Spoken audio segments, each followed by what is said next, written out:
నేను యాక్చువల్గా ఈరోజు కొద్దిమంది ముఖ్యులను కలిసి వెళ్దామని అనుకున్నా. ఇక్కడ తమ్ముడు ఆదర్శ్ ఫోన్ చేసి ఓ 10-20 మంది ముఖ్యులను పిలుగుతామి, ఒకసారి కలిసి మాట్లాడతా, ధైర్యం చెప్పిపోతా అని చెప్పిన నేను. కానీ ఇక్కడ చూస్తా ఉంటే చాలా ఉత్సాహంగా ఇంత పెద్ద ఎత్తున కార్యకర్తలు వచ్చిందంటే మేమంతా కేసీఆర్ వెంట ఉంటాం, పార్టీ వెంట ఉంటామని చెప్పి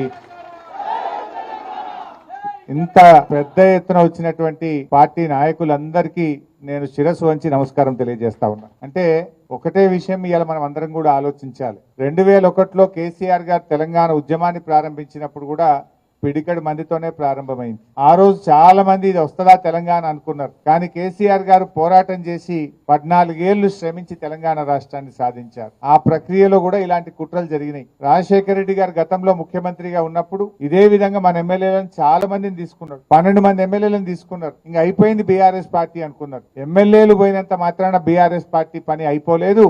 ఎమ్మెల్యేలు ఉన్నా పోయినా కార్యకర్తలు ఉన్నారు, ప్రజలు ఉన్నారు, మంచి నాయకత్వం మన బీఆర్ఎస్ పార్టీకి ఉంది. అప్పుడు కూడా ఇట్లాంటి కుట్రలే చేసిండ్రు. అయిపోయింది అన్నారు. అయిపోయింది అన్నోళ్లే కాలగర్భంలో కలిసిండ్రు తప్ప బీఆర్ఎస్ పార్టీ మాత్రం నిలబడ్డది. ఇట్లా చాలా కుట్రలు, చాలా ప్రయత్నాలు జరిగినాయి. కానీ ఈ కుట్రలు ఏవి కూడా అవి ఫలించలేదు. అంతిమంగా న్యాయం గెలిచింది, ధర్మం గెలిచింది. బీఆర్ఎస్ పార్టీ అద్భుతమైనటువంటి పాలనను తెలంగాణ ప్రజలకు అందించింది.